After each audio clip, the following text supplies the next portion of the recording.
Hi there, Scott Hamilton, ROCKFILE, back with another podcast review for your ears. Going to be talking about Season 1 of Reacher on Amazon Prime.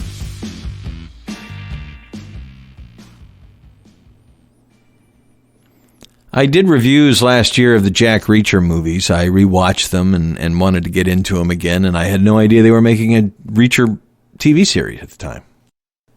But my complaint then was the same complaint that most fans have had, that Tom Cruise was not the guy to play Reacher.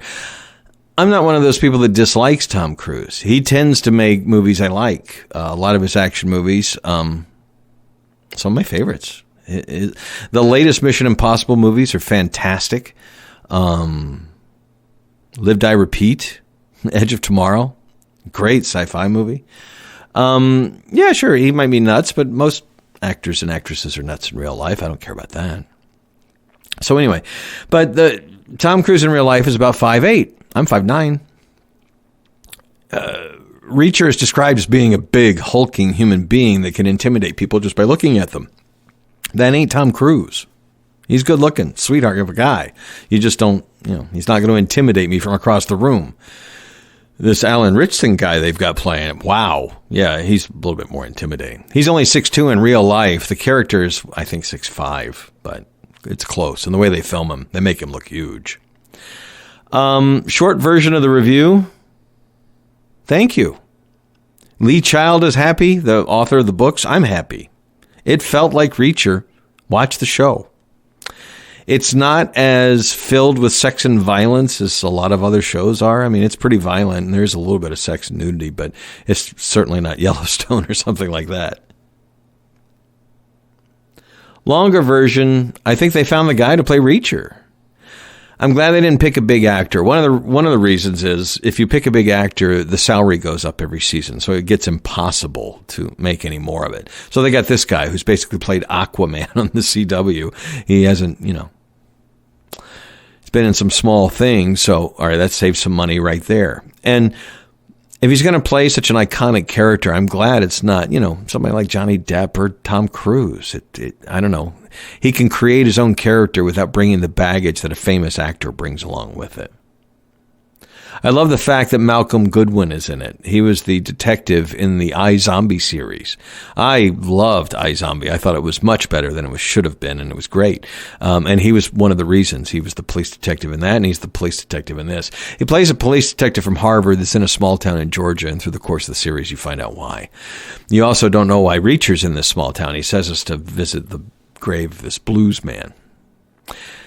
What spools out over the next 8 episodes. It's been a long time since I've read a Reacher novel, so I had forgotten all the details.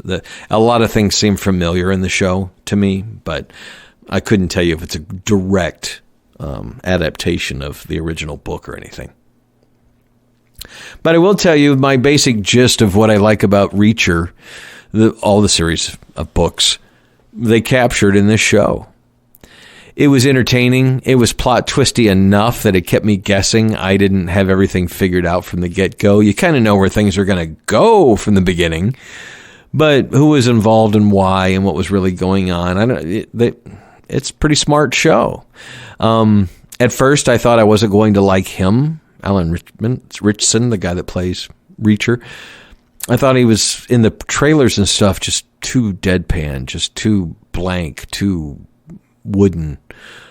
Turns out that's part of the character. He's playing it a lot like Tom Cruise played Reacher. Strong, quiet, always thinking, listening. Only speaks when he wants to speak. But he's got the stature. He's imposing. And the fight scenes are choreographed in such a way that it's no nonsense ass weapons. I mean, the fight scenes, there's one big fight pretty much. There's going to be one big fight scene for every episode where he's got to take on multiple people. And most of them aren't going to walk away from the fight. And that's very well done. So, yeah. It captured the small-town Georgia flavor of the novels. It captured the mystery. It captured some of the characters. It felt like Reacher. The Jack Reacher movies, the two that Tom Cruise made, feel like Tom Cruise movies. They didn't so much feel like Reacher stories.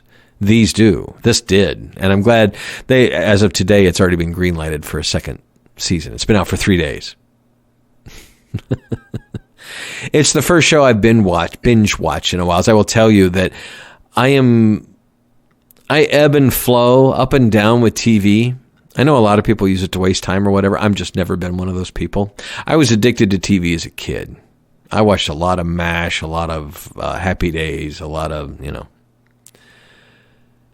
My parents were worried that I was going to be addicted to TV, so they started making me go outside or play with Legos, or was happy I picked up trumpet and eventually discovered girls and all that kind of stuff. And once I got into college, I didn't have a TV. So other than walking across the campus and walking through my dormitory when the Challenger exploded and things like that, there were several years in the late 80s I didn't watch any TV. And that broke the habit. And then as I've discussed in previous podcasts, things like 6 Feet Under and Sopranos brought me back to television. I had watched it a little bit, but when you work in radio, your schedule changes. I might have a last-minute thing to do, and I'm stay late and miss an episode. If I didn't have a DVR or whatever, So back in the late 90s and the 21st century, if it was a TV show that was so good, everybody was talking about it when it came out on DVD or Blu-ray, I'd buy it, or rent it. And then with streaming and stuff, that changed everything. So now I'm speaking Greek to the young people in the audience. But, yeah, I think they nailed it. This, just like Jack Ryan. I didn't think Amazon could pull it off in a series. I think they nail Reacher better than they nailed Jack Ryan in the Jack Ryan series. And I'm a huge Tom Clancy, Jack Ryan fan. Not as big a Reacher fan, but I have read a lot of the novels. There's 26 novels, I think, now. At least we know we got plenty of stories to come in the TV if they want to do it. But I like the characters. I like that everybody had good arcs. It was good television. It was good storytelling. For someone who doesn't like TV, it kept my interest from the beginning to the end. A lot of TV shows that people have recommended to me, I watch the first episode and I just never go back. I watch it and I go, okay, I get what it's about, but it doesn't really interest me. That's happened with a lot of very popular shows lately, and I was starting to wonder, am I just getting too movie jaded to like a TV show? But no, Reacher brought me back. I binged that in 3 days. I watched a couple episodes Friday night, a few episodes on Saturday, and finished it up on Sunday. I don't do that. So take that for what it's worth. I don't think it's the best thing I've ever seen or the best thing since sliced bread, but it's the best show of that kind I've watched recently. I enjoyed it as much as the Hawkeye television series, if not more. Haven't done anything about the book of Boba Fett. We'll have to do that in an upcoming podcast. Sorry about that. I've been a little remiss there. I finally finished that. Anyway, Reacher. I think it's a great version of the character and story. I'm not the only one. It's doing quite well on Rotten Tomatoes, and after 3 days, they've already announced season 2. So there will be more to come. Keep your fingers crossed they keep it at this level.